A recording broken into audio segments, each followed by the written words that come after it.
4월 3일 월요일. 오늘은 로마서 1장 1절부터 17절까지 말씀.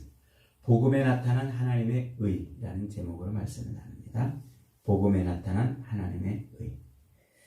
오늘 로마서 강의 두 번째 시간인데, 매일 묵상을 성경 매일 한 장씩 읽고 그것을 묵상하는 게 원칙인데, 로마서에서는 그게 쉽지 않네요. 그래서 로마서는 한 장씩 읽는 것을 포기하고 좀 이렇게 나눠서, 필요하면 나눠서 묵상을 하도록 하겠습니다. 로마서는 사도 바울이 AD 57년쯤에 고린도 교회에 앉아서 로마 교회에 보내는 편지라 그랬죠. 그들에게 이 로마 교회에 편지를 보내는 이유는 그들과 좀 이렇게 안면을 트고 좀 교제를 하고, 그러다가 내가 저 서바나에 가서 복음을 전할 건데 너희들 그때 나를 좀 후원하거나 파송해 다오 하는 목적으로 미리 편지를 보내는 겁니다. 그래서 이 로마서에서 바울은 자기가 누구인지, 그리고 자기가 왜 사도로 부르심을 입었는지를 아주 자세하게 논증해요. 그리고 자기가 전하는 그 믿음, 그 신앙, 그 복음의 진수, 그게 뭔지를 아주 구체적으로 설명을 합니다. 그래서 로마서는 단순한 편지가 아닌 복음의 진리를 구체적으로 진술해 놓은 그런 책이라 이렇게 말할 수가 있어요. 그래서 사도 바울이 로마서에 편지를 보낼 때 이제 고린도 교회에서 예루살렘을 간다고 그랬잖아요. 예루살렘에 가는데 거기 분위기가 심상치 않단 말이에요. 그래서 갔다 가다가는 내가 거기 순종하지 아니하는 자들에게 잡혀가지고 혹여 못된 일을 당할 수도 있다라고 생각을 한 거예요. 그래서 로마 교회에 편지를 보내는데 이 편지에 복음의 진리를 아주 자세하게 기록을 해놔서 혹시 자기가 로마에 가지 못하더라도 로마 교인들이나 혹은 주변 이방인들에게 이 복음이 온전하게 전해지기를 기대하고 쓴 그런 편지라 이렇게 말할 수가 있어요. 그래서 바울은 아주 공을 들여가지고 이 로마서를 구약 성경과 예수 그리스도, 구약에 나타난 그 그리스도의 사역이 어떻게, 예언된 사역이 어떻게 그리스도에게로 연결이 되는가, 거기에 집중을 하고 있어요. 그러니까 예수 그리스도의 그 십자가 죽으심과 부활이라는 그것이 구체적으로 어떻게 율법과 연결이 돼가지고 우리에게 구원이 되는지, 그걸 아주 명확하게 설명을 하고 있어요. 그러면서 그 구약 성경에 예언되어 있는 하나님의 아들 예수 그리스도, 그 하나님의 아들 예수 그리스도가 어떻게 우리에게 그리스도가 되는지, 그 하나님의 아들 예수가 어떻게 우리에게 그리스도가 되는지, 이것을 아주 하나님이 역사해온 그 역사를 논증해 가면서 표현을 해주고 있단 말이죠. 그래서 로마서는 마치 맷돌의 아랫돌과 윗돌이 이렇게 얹혀져야 맷돌이 갈아지잖아요.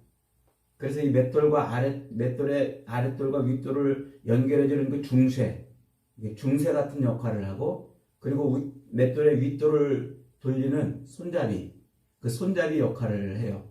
그래서 이 로마서가 빠지면 구약과 신약이 연결되는 게 사실은 좀 어렵습니다. 그리고 이 신약이 어떻게 율법과 함께 굴러가면서 하나님의 그 의를 이루는지를 설명해 내기가 쉽지 않습니다. 그런데 이 로마서가 그걸 가능하게 해주는 거예요. 아주 굉장히 분명하게 구원의 교리를, 그리스도를 통한 구원의 교리를 설명해 주죠. 그래서 로마서를 잘 이해하면 이 복음이 뭔지를 정확하게 이해할 수 있어요. 그리고 로마서를 잘 이해하면 하나님의 은혜로 우리가 구원받는다는 게 뭔지를 아주 분명하게 알 수가 있어요. 그래서 좀 힘들지만 로마서는 한 장씩 읽는 것보다 조금 이렇게 단락별로 잘라서 읽도록 그렇게 하겠습니다. 로마서에서 가장 많이 등장하는 말 중에 하나가 복음이라는 말이에요. 복음. 벌써 1장에서도 하나님의 복음을 위하여 택정함을 입었다 이렇게 시작을 하잖아요. 1절에서도 이 복음이라는 말이 뭘까요? 복음이라는 말은 한자로 복복자의 소리 음자. 그래서 복 있는 소리, 혹은 좋은 소리, 혹은 기쁜 소식 이렇게 쓸 때 복음이라 이렇게 말을 하죠. 신약 성경에서 이 복음이라는 말을 제일 첫 번째로 쓴 사람이 사도 바울이에요. 뭐 마태복음에도 나오고 마가복음에도 나오지 않습니까? 그게 아니고 사도 바울이 성경을 제일 먼저 썼어요. 신약 성경 중에서 데살로니가 전후서와 갈라디아서를 제일 먼저 썼는데 이게 AD 한 2, 3년부터 56년 사이에 걸쳐서 쓰는 성경인데 요게 써지고 그 다음에 마가복음이나 뭐 누가복음이나 마태복음이나 써지고 그 다음에 이제 요한복음이 기록이 되고 이제 이렇게 돼요. 순서가 이렇게 돼요. 그러니까 신약 성경 중에 제일 먼저 기록된 성경이 데살로니가서나 갈라디아서인데 이게 바울이 쓴 거잖아요. 바울이 쓸 때 그 데살로니가나 갈라디아에서 이 복음이라는 말을 굉장히 많이 써요. 그러면서 뭐라고 설명하냐면 내가 너희에게 데살로니가 교회나 갈라디아 교회를 세울 때 그들에게 복음을 전해줬잖아요. 내가 너희에게 전한 그 복음은 그리스도의 복음 외에 다른 어떤 복음도 없다 이렇게 말해요. 그러니까 복음 중에 복음은 그리스도의 복음이라는 말이에요. 하나님의 아들이 그리스도가 된 그 사실이 복음이라는 말이에요. 그걸 너희에게 전해줬는데 너희가 왜 다른 복음을 믿고서 신앙생활 하려고 그러느냐? 라고 말하는 게 데살로니가 전후서 그리고 갈라디아서거든요. 그러니까 내가 너희에게 전해준 그리스도의 복음 외에는 다른 복음이 없다. 이렇게 지금 설명을 해요. 그래서 그 복음이라는 말을 사도 바울이 제일 처음 쓰는 거예요. 그러다가 이제 나중에 신약 성경을 기록하는 마가나 혹은 마태나 혹은 누가나 사도행전도 누가가 기록하죠. 이런 사람들이 나중에 이제 그 바울이 쓴 그 말을 갖다가 그리스도를 설명하는 거예요. 이렇게 이 구조를 먼저 이해를 해야 무슨 말인지 이해가 됩니다. 자, 그러니까 이 복음이라는 말, 바울이 지금 제일 먼저 이 복음이라는 말을 쓰고 있는데, 이 복음이라는 말은 그 당시에 이미 사람들이 보편적으로 많이 쓰던 말 중에 하나예요. 그러니까 이 로마 시대에 사람들이 보편적으로 많이 쓰던 말이 복음이라는 말인데 언제 썼냐? 세 가지 경우에 썼어요. 첫째로 우리나라가 전쟁에서 이겼다는 소식을 알려줄 때 복음이라는 말을 썼어요. 유앙겔리온이라는 말인데, 그러니까 세상에서 가장 기분 좋은 소식이 뭐냐면 우리나라가 전쟁에서 이겼다는 거예요. 전쟁에서 지면 어떻게 됩니까? 옛날 전쟁에서 지면요, 다 죽음이나 혹은 노예로 팔려가거나 아니면 아주 비참한 생활을 할 수밖에 없는 거예요. 그래서 전쟁이 터지면 마을마다 동네마다 사람들이 징집당해가지고 군대로 끌려가잖아요. 그 전쟁에 참여했는데 이 마을에서 기다리는 사람들은 자기 남편이 끌려갔을 수도 있고 자식이 갔을 수도 있고 형이 갔을 수도 있고 기다리는 소식이 뭐예요?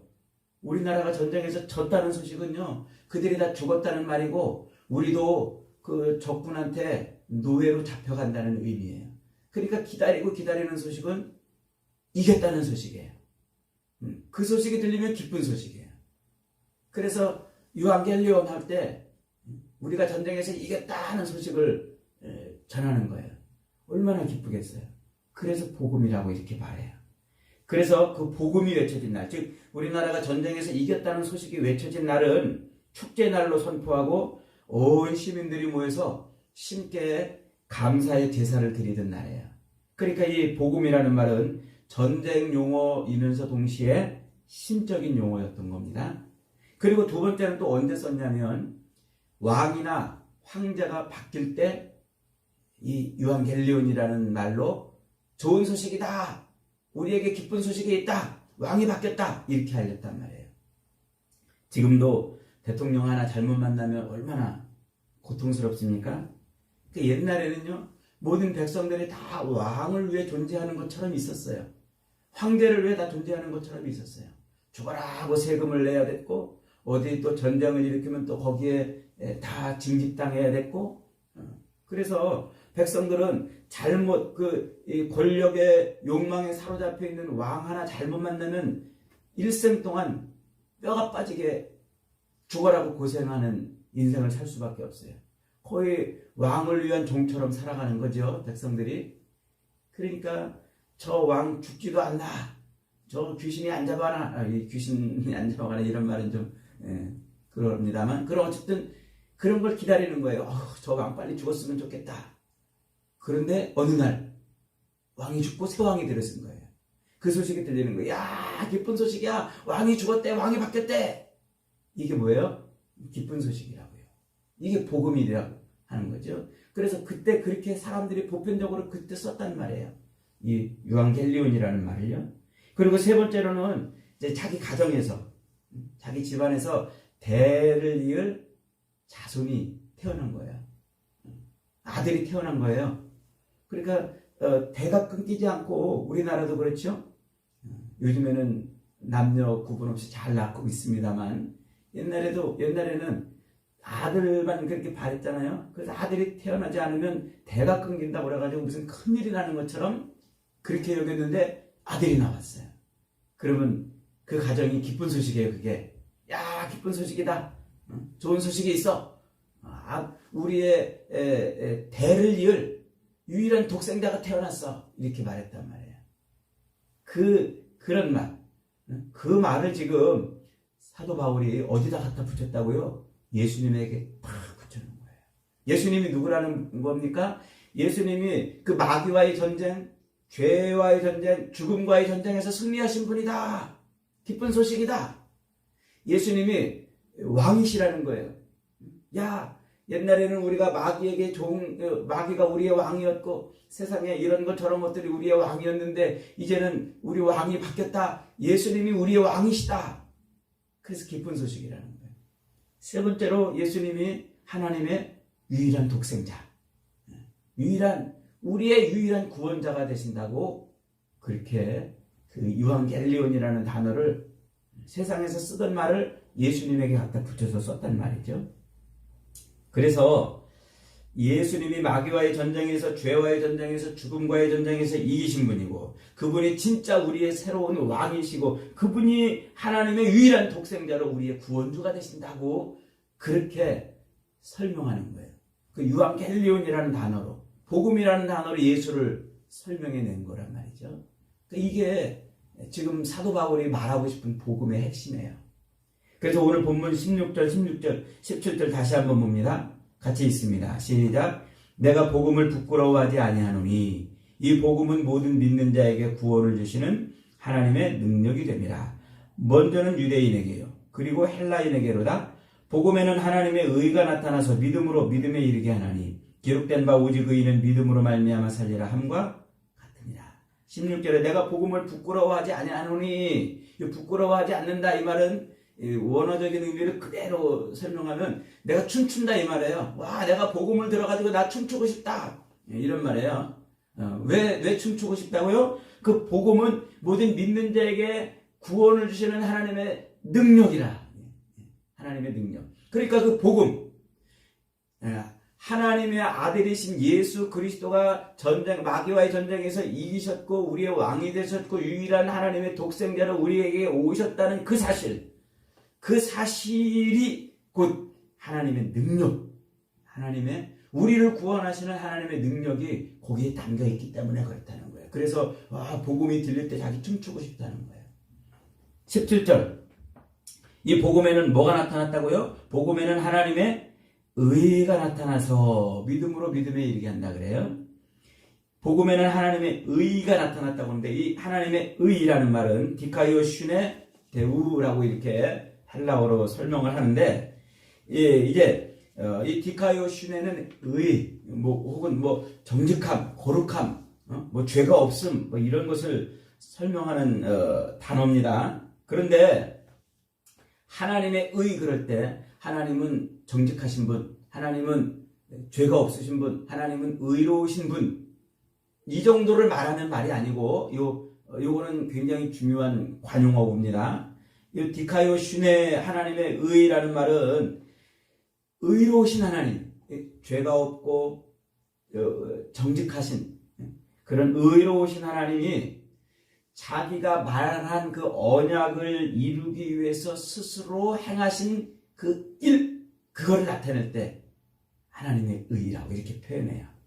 그러니까 이 말을 다시 표현하면 복음, 하나님의 아들이 이 땅에 와서 마귀와의 전쟁에서 이기시고 우리의 왕이 되시고 유일한 독생자로 우리의 구원주가 되시게 하시기 위한 그 일, 그 일에 하나님은 자기 언약을 이루시기 위해서 스스로 많은 일을 행하셨는데 그 일이 곧 우리에게 믿음으로 구원받게 하는 일이다. 이렇게 설명할 수 있어요. 좀 어렵나요? 다시 설명합니다. 하나님이 자기가 내뱉은 그 언약을 이루시려고, 그것을 성취하시려고 세상의 모든 일들을 주물러 가지고 그 언약이 성취되도록 만드셨다는 거예요. 그게 하나님의 의라고 이렇게 말하는 거예요.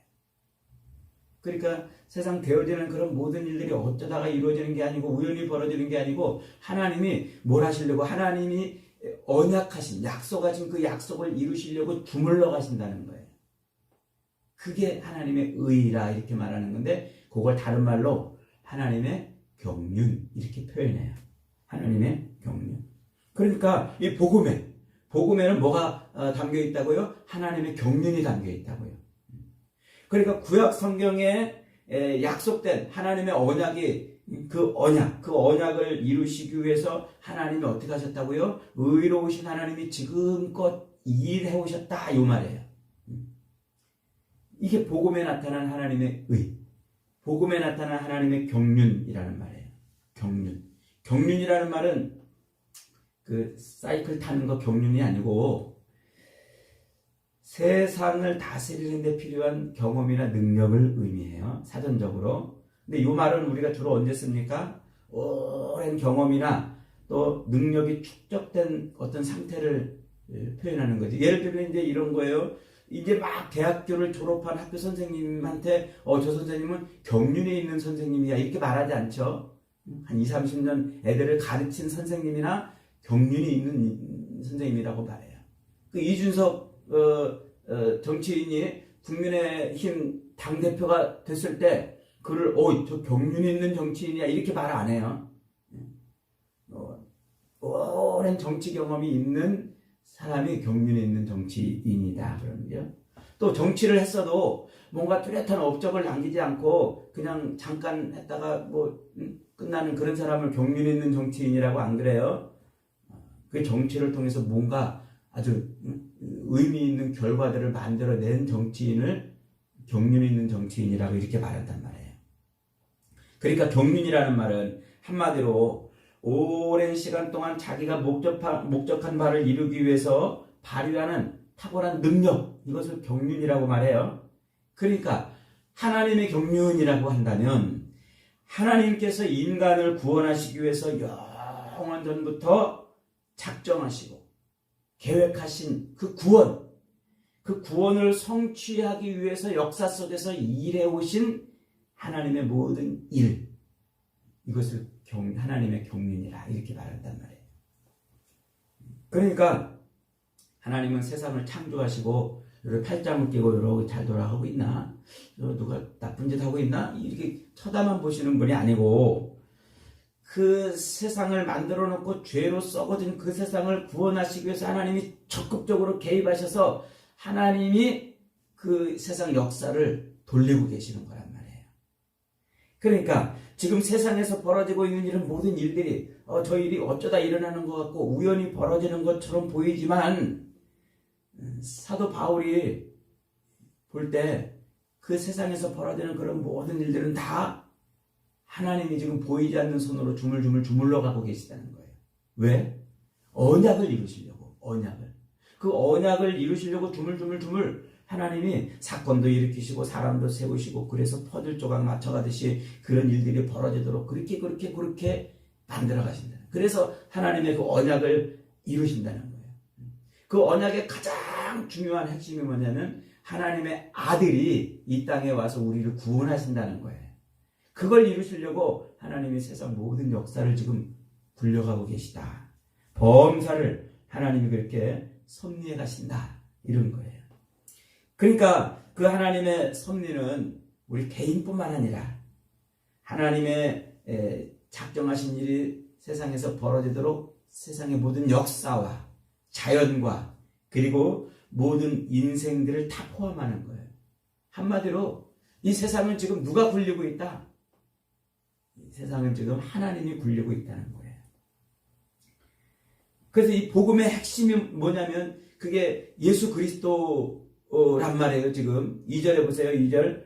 이 복음은 하나님이 선지자들을 통하여 그의 아들에 관하여 성경에 미리 약속하신 것이라. 그러니까 이 복음의 핵심이 뭐냐면 하나님의 아들인데 그 하나님의 아들에 대해서 하나님이 이미 수없이 약속을 해놓고 그 약속을 이뤄 가시는 일. 이게 복음의 핵심이라는 것이죠. 그러니까 무슨 말이에요? 예수님이 마귀와의 전쟁, 죄와의 전쟁, 사망과의 전쟁에서 이기시고 그분이 우리 인생의 왕으로 등극하시고 그분이 우리의 구원자가 되시려고 유일한 하나님의 독생자가 되신 그 모든 일이 다 하나님이 하신 일이라는 거예요. 어쩌다 된 게 아니고 우연히 벌어진 것이 아니고 구약 성경에 다 그것을 예언해 놓으셨는데 그것을 언약해 놓으셨는데 약속해 놓으셨는데 그 약속대로 그대로 다 성취가 됐다는 거예요. 이걸 바울이 깨달은 거예요. 다메섹 도상에서 예수님을 만나고 보니까 십자가에 못 박혀 죽으신 그 예수를 만나고 보니까 이게 보인 거란 말이에요. 십자가에 못 박혀 죽으신 그 예수를 믿는 자들을 잡아가지고 감옥에 쳐넣으려고 막 열이 올라가지고 다메섹으로 가다가 십자가에 달려 죽으신 그 예수를 만난 거예요. 예수님을 만나고 봤더니 이게 다 하나님이 이렇게 하시려고 해오신 것이라는 게 그의 눈에 보였던 것이죠. 그래서 구약 성경에 이미 예수에 대해서 자세히 미리 예언해 놨는데 보니까 하나님이 그걸 이루시려고 세상 역사를 주물러 오셨구나. 그러니까 인간의 구원을 위해서 하나님은 지금 퍼즐 조각 맞춰가듯이 모든 역사와 자연과 인간들을 톡톡톡 맞춰가면서 퍼즐 맞추듯이 이렇게 역사를 맞춰왔다는 거예요. 그러니까 세상에 우연이 있다? 없다. 지금 저와 여러분이 여기 앉아서 이렇게 예배를 드리는 이 순간 이 모습까지도 하나님이 하나님의 계획 속에 넣어놓으신 거예요. 믿으시길 바랍니다. 여러분 이게 바로 하나님의 경륜이란 말이에요. 하나님은 역사를 그렇게 당신이 뜻하신 대로 목적하신 대로 계획하신 대로 그 언약을 이루시려고 이렇게 역사를 맞춰 가신단 말이에요. 그 경륜을 가장 정확하게 설명하는 예가 바로 구약 성경의 요셉의 예입니다. 요셉 잘 알죠? 야곱의 11번째 아들로 태어나가지고 형들에게 미움을 받아가지고 애굽의 종으로 팔려갔잖아요. 그래서 거기서 죽도록 종생활하고 그러다가 또 억울하게 감옥에 갇혀가지고 또 감옥에 누명을 써가지고 감옥에 또 갇혀버립니다. 그러고 있다가 감옥에 갇혀서 다행히도 그 왕의 신하의 그 떡 맡은 관원장의 그 꿈을 해몽해 주므로 바로 왕의 꿈을 해몽할 수 있는 기회를 얻었어요. 그래서 바로 왕 앞에 나가서 바로의 꿈을 해몽해 줬더니 바로 그러면 네가 알고 있는 대로 행해보거라 해가지고 애굽의 국무총리가 되는 인물이에요. 그때 그렇게 애굽의 국무총리가 돼가지고 식량을 막 나눠주고 있는데 자기 고향에서 형들이 굶어 죽을까봐 식량을 얻으러 왔어요. 요셉한테 와가지고는 딱 보니까 요셉이었어요. 그래서 그들이 어떻게 해요? 큰일 났다. 우리 죽었다 이제. 우리 요셉이 우리를 가만두겠냐? 원수를 안 갖겠냐? 죽었다 그러고 있는데 요셉이 뭐라고 얘기해요? 요셉이 창세기 45장 5절에서 이렇게 말해요. 형님들, 당신들이 나를 이곳에 팔았다고 해서 근심하지 마소서. 한탄하지 마소서. 하나님이 생명을 구원하시려고 당신들보다 나를 먼저 보내신 겁니다. 이렇게 말을 해요. 이야, 이 놀라운 일 아닙니까? 자기 형들의 미움을 받아서 자기가 애굽에 팔려와가지고 죽도록 고생하다가 지금 애굽의 총리가 된 것이 이게 운이 없고 재수가 나빠가지고 이렇게 된 게 아니고, 혹은 운이 좋아서 재수가 좋아서 지금 여기에 총리가 된 게 아니고, 이게 다 뭐라는 거예요? 하나님이 생명을 살리시려고 자기를 미리 형들을 손을 빌려가지고 애굽에 보낸 일이라는 거예요. 이게 하나님의 경륜을 보는 눈이란 말이에요. 그리고 그 요셉을 그렇게 애굽에 데려다가 죽도록 고생을 시키고 총리를 앉혀놓은 이 일은 무슨 일을 이루려고 하는 것이라고요? 하나님의 언약을 이루려고 하는데 아브라함에게 주신 언약을 이루려고 하는 거예요. 창세기 15장에 가면은요, 하나님이 아브라함에게 이렇게 말씀하셔요. 15장 13절, 여호와께서 아브라함에게 이르시되 너는 반드시 알라. 네 자손이 이방에서 객이 되어 그들을 섬기겠고 그들은 400년 동안 네 자손을 괴롭히려니 그들이 섬기는 나라를 내가 징벌하며 할 것이며 그 후에 네 자손이 큰 재물을 이끌고 나오리라. 아브라함에게 후손을 줄 건데 그 후손이 어디 들어갈 거라고요? 애굽에 들어가서 죽도록 고생하다가 하나님이 그 애굽을 쳐가지고 이제 그 백성들이 나올 건데, 그 후손들이 나올 건데 큰 재물을 갖고 나올 거라는 그 언약을 창세기 15장에서 해주시는데, 그 언약을 이루는 인물이 누구라는 거예요? 요셉이라는 거예요. 요셉. 하나님이 요셉을 그 아브라함의 언약을 이루는 인물로 그렇게 쓰신 거예요. 그래서 그 요셉을 애굽에 집어넣기 위해서 형들의 미움을 받아가지고 종이 되어 팔려가게 했다는 거죠. 그런데 이것은 더 큰 하나님의 계획이 있는 거예요. 그 계획이 뭐예요? 하나님이 이 아브라함의 후손 중에 야곱을 주시고 그 야곱으로 12지파를 만들어내잖아요. 그 12지파를 어떻게 만들어내요? 그냥 알아서 12지파가 만들어지는 것이 아니라 외삼촌집에 가가지고 밧단 아람에 가가지고 거기서 열심히 일하다가 그 외삼촌의 두 딸을 아내로 삼는단 말이에요. 그런데 그 두 딸이 얼마나 욕심이 많았던지 막 아들을 막 낳고 싶어가지고 서로 낳기 경쟁을 벌여요. 그 낳기 경쟁을 벌여가지고 12명의 아들을 낳은 거예요. 그 12명의 아들 중에 11번째가 요셉인데, 왜 요셉이 형들한테 미움을 받아요? 야곱이 특별히 챙겨줬거든요. 특별히 이뻐했거든요. 왜 야곱이 요셉을 이뻐했을까요? 자기의 진짜 사랑하는 여인 라헬이 낳은 첫 번째 아들이에요. 레아가 낳은 자식들이 아니라 라헬이 진짜 사랑하는, 자기가 원했던, 자기가 사랑했던 그 여인이 낳은 첫 번째 아들이 요셉이에요. 그러니까 신경이 더 가고 마음이 써야 되는 거예요. 그러니까 이 레아의 자식들이 미워하는 거예요. 그 미움 때문에 애굽에 팔려가는 거란 말이에요. 그런데 왜 하필이면 보디발의 집에 팔려갔을까요? 왜 하필이면 보디발의 집에요? 거기는 애굽의 총리가 되기 위한 수업을 받기에 충분한 교육장이었기 때문에 그래요. 보디발은 왕의 경호원이었잖아요. 그 집에 뭐가 있었냐면 감옥도 있었어요. 그러니까 왕의 경호원이기 때문에 왕을 경호할 군인들을 통솔합니다. 그리고 그 감옥도 있으니까 그 감옥을 관리할 군인들도 그 집에 있는 거예요. 그 인원이 대략 한 300명쯤 돼요. 그리고 그 보디발 집에 있는 노예들, 그 가족들, 그러니까 이 사람들 다 합하면 400명에서 500명쯤 된다고 봐요. 그 400에서 500명쯤 되는 사람들의 그 모든 옷가지며 먹을 것이며 모든 생필품이며 이런 거 다 챙기는 건 누가 했어요? 요셉이 했단 말이에요. 경제의 달인이 되는 거예요. 그 집안의 모든 이 대소사를 다 챙기다 보니까 그 경제의 달인이 됐어요. 그 경제의 달인, 10년 동안 그렇게 경제 수업을 딱 끝나니까 어디로 보내줘요? 정치를 배워야 되겠죠? 그래서 감옥에 들어가는 거예요. 그 감옥은 일반 잡범들 수용하는 이런 감옥이 아니고 정치범 수용소란 말이에요. 왕 앞에 잘못한 신하들이 갇히는 곳이에요. 거기 가서 누구를 만나요? 왕 앞에 잘못한 신하들을 만나잖아요. 거기서 한 3, 4년 동안 정치를 배우는 거예요. 정치를 딱 다 배우고 나니까 졸업 바로 앞에 나가가지고 꿈을 해몽해주고 국무총리가 되는 거예요. 바울이 지금 말하는 게 그거예요.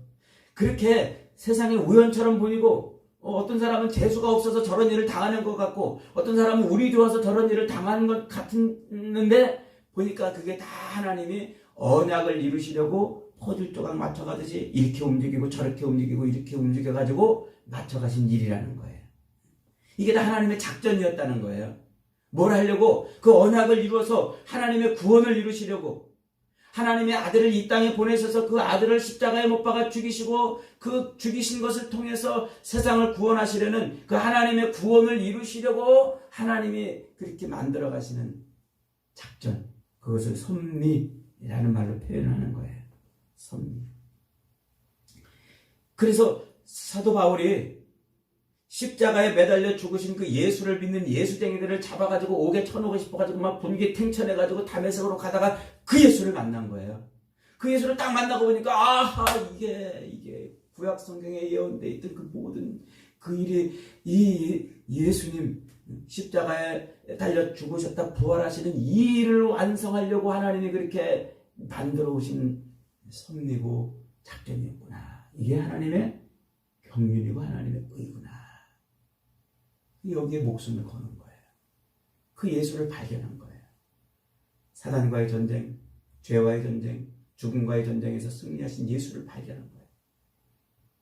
그 모든 구약 성경에 통달했던 그 사도 바울이 자기가 예수를 딱 만나고 보니까 아 그분이 내 인생의 왕이구나.